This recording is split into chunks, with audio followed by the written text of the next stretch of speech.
Hello everyone and welcome to Cosplay. In this video I'm going to be giving you a broad design overview of HawkMesh. If you're watching this on our YouTube channel right now, make sure to go ahead, drop a like, subscribe if you guys are new, and check out our written overview on our website. If you're on our written overview right now and you're in the embedded video player watching this, hit the YouTube icon and head over to our YouTube channel. But let's go ahead and begin today's overview. So based on what I can see on this application at the moment, I can't actually put this in full screen, so this is the most it's going to go. It doesn't give me the option to stretch it out. I can't go into full screen mode by utilizing F11 either, so this is what you guys are going to see for the video. So I'm going to go ahead and begin on the settings page and make my way all the way to the home page. So on the settings page, you have the option to configure the retard delay, loop mode delay, and capture limit per API key through like a drag scale here, as you guys can see. So drag right it increases, drag left it decreases, and then below that you have the Discord /AYCD/Slack hook that you can send in there, and you can send a test hook once it's in there to test it.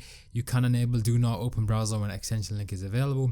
You can also enable automatically assign proxies from proxy type to tasks. Then you have the import and export section, so you have the option to export profiles and export tasks out of HawkMesh elsewhere, and you have the option to import profiles and import tasks into HawkMesh. You can also enable quick tasks if you wish to utilize that, as well as proxyless browsers. Then you have the Twilio configuration as well as the PayPal configuration, and then below that you have a few options to enable. To enable it, you simply click the box, it goes orange, that indicates it's enabled. You click it again to make sure it's disabled and the orange will go away. So as you guys can see, the top options enabled at the moment. Once you make any changes on this page, make sure to go ahead and hit the save button so you can go ahead and save everything. Obviously I didn't want a URL there, but this works for all the settings on the page. Moving over to the session section, you can go ahead and select the store from all their supported sites. For example, hit this. You can go ahead and configure the number of sessions to generate, leave 0 for unlimited. So if you want to specify,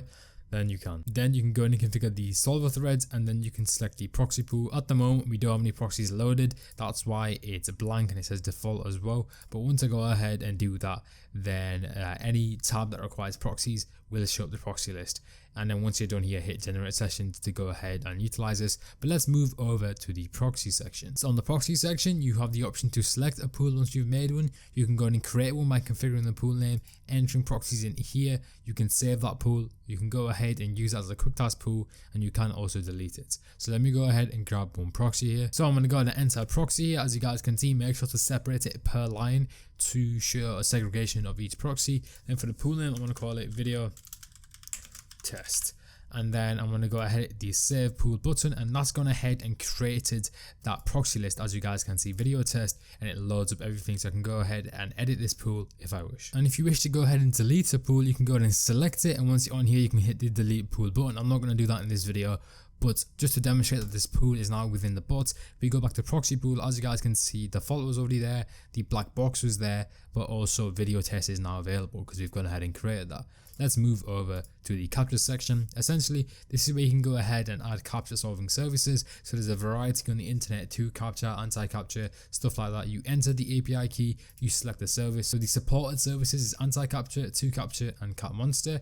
You go ahead and select it, enter the API key, hit add key, and then there'll be a list here of the service and the key. Moving over to the add profile section, I did note this in my written overview. HawkMesh goes ahead and segregates adding tasks, adding profiles, as well as the profiles and the tasks. So I'll go ahead and explain that in a moment. Essentially, this profile name will be used to distinguish this profile among the other profiles you go ahead and create within the bot. And on this section, you can enable one checkout, quick task, PayPal, and manual checkout. That's completely up to you. I'm not going to fiddle with that for this video, but that is there if you wish to go ahead and do it. I'm going to fill out this profile with some test information for the purpose of this video, and when I'm done, I'm going to cut back to when I hit the add button and show you guys what that looks like. As you guys can see, I've gone ahead and configured my profile. I'm going to hit the add button. As you guys can see, it's successfully added. Hit the OK button, go to profiles, and as you guys can see, all the available profiles are here. So we have a scroll bar at the bottom if you want to scroll through all the details. We have a variety of headers such as profile name, email, first name, last name, address 1, address 2, city, postcode, country, phone number, and the credit card. As you guys can see, the credit card is starred out except from the last 4 digits, so you guys can go ahead and distinguish your profile's details from one another when you have multiple here. Moving over to the add task section, this is where you can go ahead and create tasks, and then once again, similarly to the profile creation system, they will be appearing on the task section. So you have the name of the task, you can go ahead and actually name your tasks. So we're going to call this video test task like so, and then you have a variety of fields. I'm gonna go through this because it isn't as simple as a profile creation process. So firstly, you have the store. Let's go ahead and hit the store here. Then it's gonna ask for your method. You have a bunch of methods here. I'm going to select a random one. I don't intend for this task to actually work. I'm just going to go ahead and go through each field, put in some random information and show you the task being created. For the PID, I'm just going to type in something random. The monitoring method, I'm going to put front end. You can use the account method, no monitoring or preload method if you wish. I'm not going to do that in this video. For the profile, you can either select all profiles. So let's say you've got 60 profiles. You need to create each task for all these profiles. That option would be pretty useful for you, but I only have one, so I'm going to select that. For the proxy, you can go ahead and enter a proxy if you wish. I'm not going to do that. But this option at the moment, as you guys can see, there's no drop down to actually select your proxy list. We configured over here, and essentially how you do that is you hit this button and it pops up all the proxy lists that are within the bots.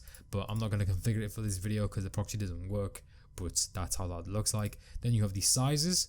Now these are all the preloaded sizes, so the sizes that they expect you to go ahead and hit. If you want to hit this button, that will allow you to go ahead and configure a size range selection. So for example, hit 12, hit add. That's the first size.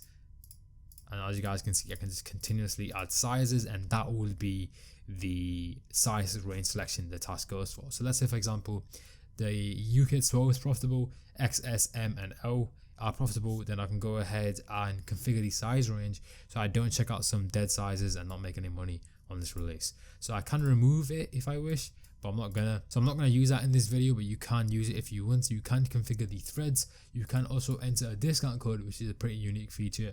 And then you have the start task at, which is scheduling your task. So essentially, if you hit this button, you enable it, you can set the dates, and you can also select the time. Now this is based on your local computer time, so ensure that your local computer time is right so everything works well, but I'm not going to do that. Now that this is done, you have two options. You can add the task, and you can add the task and run. Now if you're in the middle of a job and you know you're going to run it straight away anyway, this is pretty useful, but I want to show you it actually created on another page first. So I'm going to hit the add task button. As you guys can see, success done, move over to tasks, and as you guys can see, the task is here.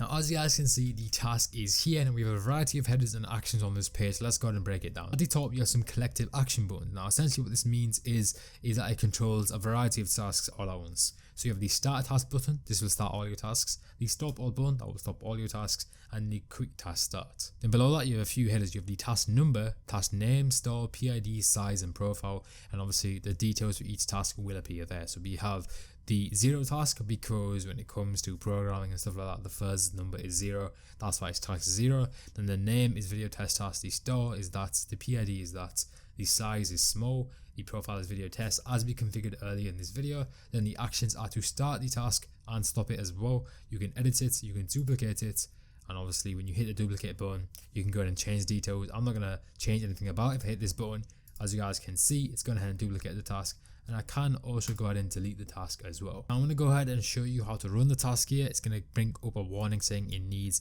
one capture key. I'm just going to run anyway. As you guys can see, this is what it kind of looks like. It's going to run through the entire process.